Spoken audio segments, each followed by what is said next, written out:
जुलाई 2025 धनु लगन वाले व्यक्तियों के लिए कैसा रहेगा, आज का ये टॉपिक इस वीडियो का यही रहेगा।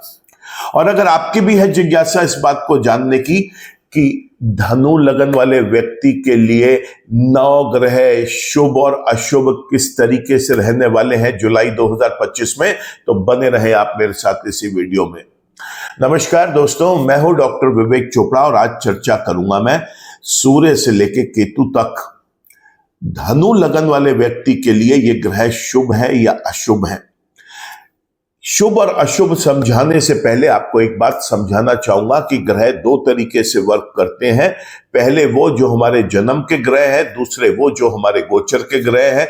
और जीवन में घटनाएं जो होंगी वो होंगी जिस दशाओं के अनुसार हमारा जीवन उस समय चल रहा है। महादशा, अंतरदशा, प्रत्यंतर दशा, सूक्ष्म दशा मेन इंपॉर्टेंट रोल प्ले करती है। जीवन में जो कुछ भी आपके साथ घट रहा है ये वो दशाओं के अनुरूप ही है। और वो दशाएं अगर शुभ ग्रहों की है तो शुभ चीजें चलती हैं, और अशुभ ग्रहों की है तो फिर एक व्यक्ति को संघर्ष करना पड़ता है, परेशानियों को झेलना पड़ता है। जन्म का ग्रह भी शुभ और अशुभ हो सकता है, गोचर का ग्रह भी शुभ और अशुभ हो सकता है। कोई ग्रह जन्म का शुभ है, गोचर में भी शुभ है तो आनंद लीजिए। और खास तौर से अगर उस ग्रह की महादशा, अंतरदशा, प्रत्यंतर दशा या सूक्ष्म दशा भी चल रही है तो फिर तो ये आपके वारे न्यारे कर देगा।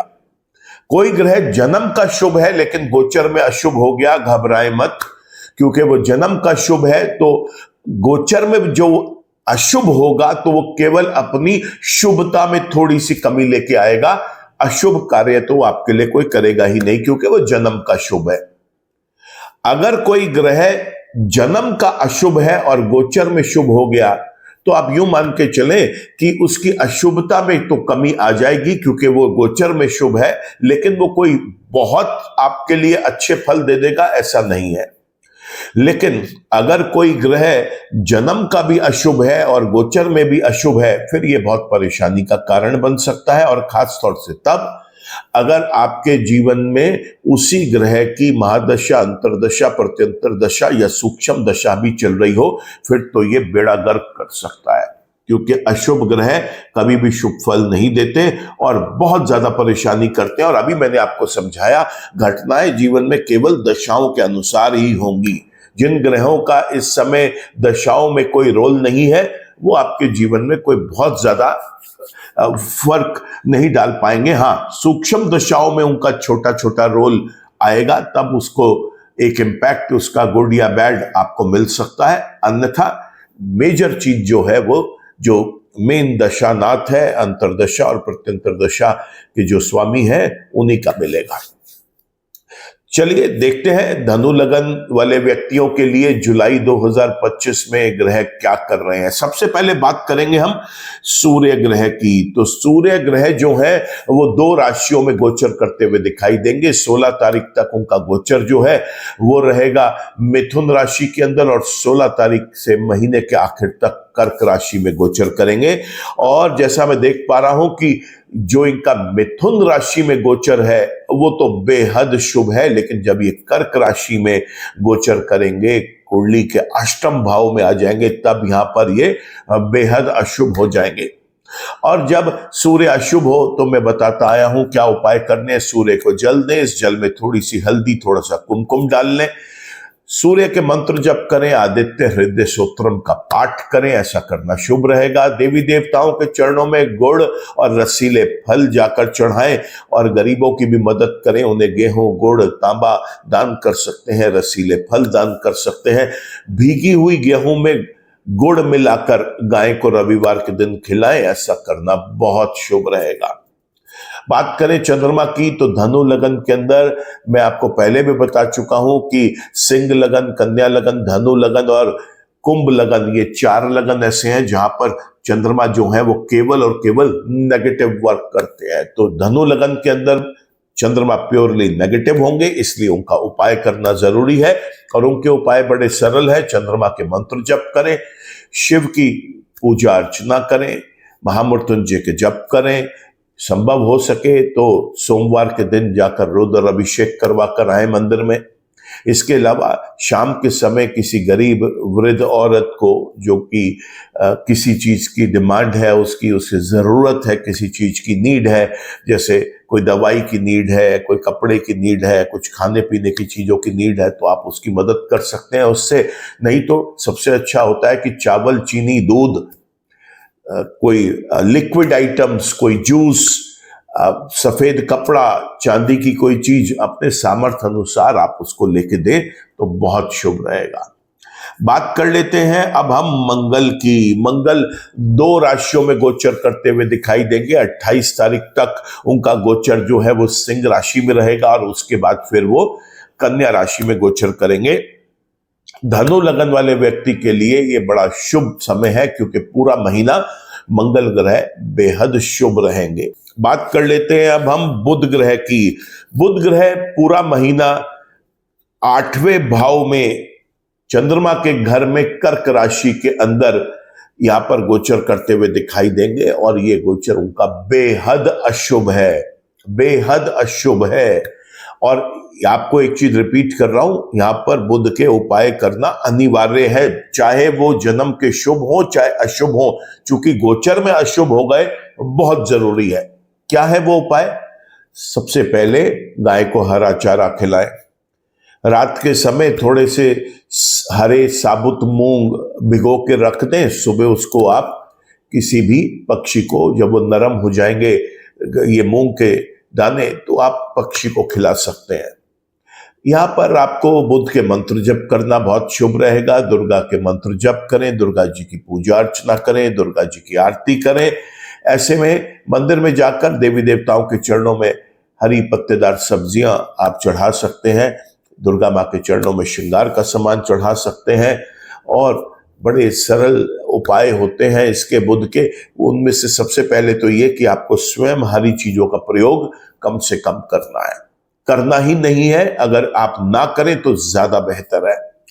बृहस्पति की बात करें तो बृहस्पति भी इस कुंडली के अंदर मिथुन राशि में 7वें घर में गोचर कर रहे हैं और यहाँ पर वो शुभ फल नहीं देते। काफी टाइम से, इससे पहले जब वो वृषभ राशि में गोचर कर रहे थे, वो भी उनका शुभ समय नहीं था, अभी भी अच्छा नहीं है। और आने वाले टाइम में भी जब वो कर्क राशि में गोचर कर रहे होंगे तो भी राहत नहीं देंगे। तो बृहस्पति तो काफी समय से पीड़ा दे रहे हैं और अभी आगे लंबे समय तक पीड़ा देंगे। लगन का स्वामी होने के बावजूद उनके रिजल्ट शुभ नहीं आ रहे। यहाँ पे बृहस्पति के मंत्र जप करें। पीले फूल, पीले फल, पीली मिठाइयां, पीले पकवान देवी देवताओं के चरणों में भी जाकर चढ़ाए, गरीबों में भी बांटे। चने की दाल गरीबों में बांटे, बहुत शुभ रहेगा। किसी बृहस्पतिवार वाले दिन साईं बाबा के मंदिर में जाकर नतमस्तक हो, नाक रगड़ कर आए, माफी मांग कर आए अपने भूल चूक अगर कोई आपसे हुई है जिंदगी में, उसके लिए बहुत शुभ रिजल्ट्स मिलेंगे।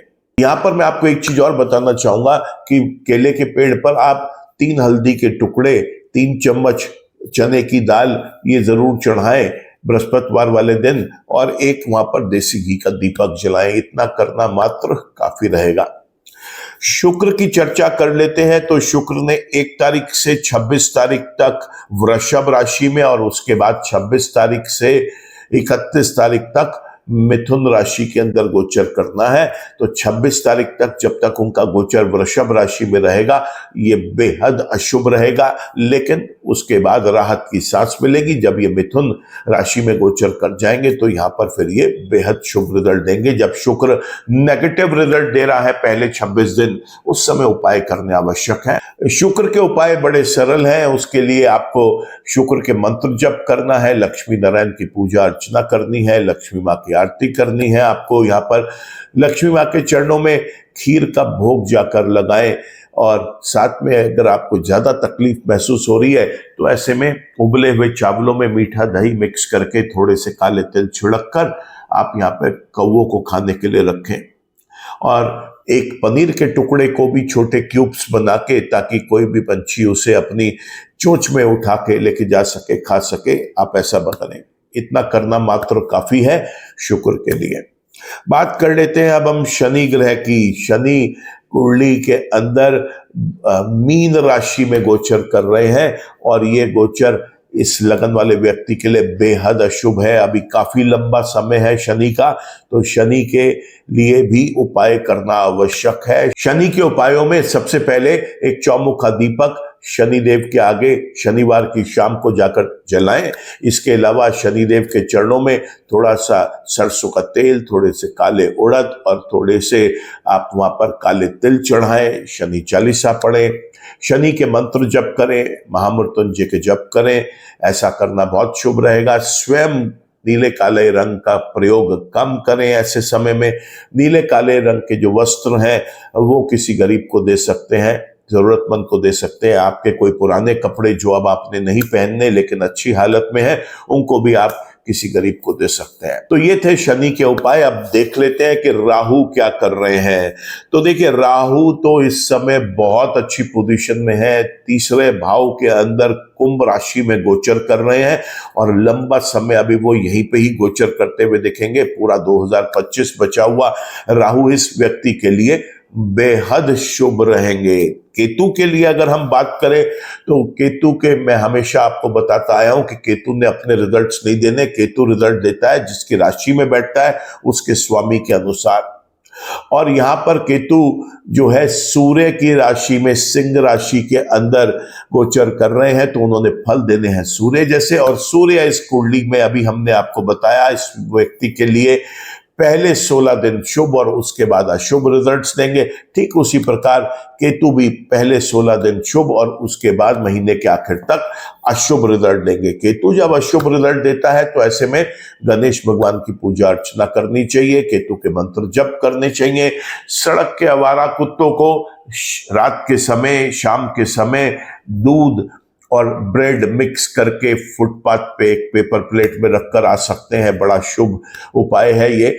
साथ ही साथ इसके अंदर उपाय किया जा सकता है, कोई भी चितकबरा कंबल आप ये किसी गरीब ब्राह्मण को भी दान कर सकते हैं या फिर किसी जरूरतमंद व्यक्ति को जिसको अपने सोने के लिए, नीचे बिछाने के लिए कोई चीज चाहिए या किसी जगह पर अगर मौसम ठंडा है तो वहां पे ओढ़ने के लिए चाहिए, तो उसे एक चितकबरा कंबल, जिसे ब्लैक एंड व्हाइट बोलते हैं, किसी भी रूप में हो, चेक्स भी हो सकते हैं, धारियां भी हो सकती हैं, कुछ भी हो सकता है, लेकिन काला और सफेद दोनों रंग उसमें हो, ऐसा कंबल आप जाकर दान दे के आए।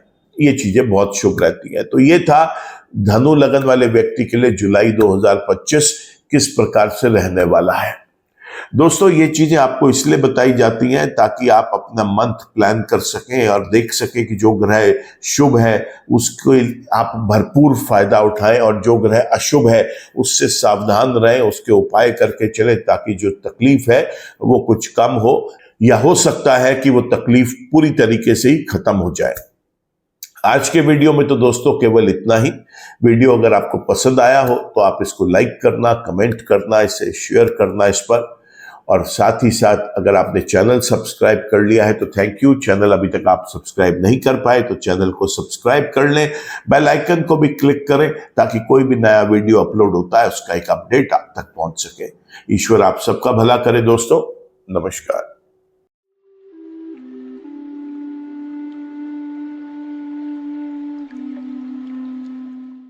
जीवन की सभी प्रकार की व्यक्तिगत, पारिवारिक और व्यावसायिक समस्याओं के समाधान के लिए तुरंत संपर्क करें। डॉक्टर विवेक चोपड़ा, PhD, गोल्ड मेडलिस्ट, विश्व विख्यात ज्योतिषाचार्य एवं वास्तु एक्सपर्ट।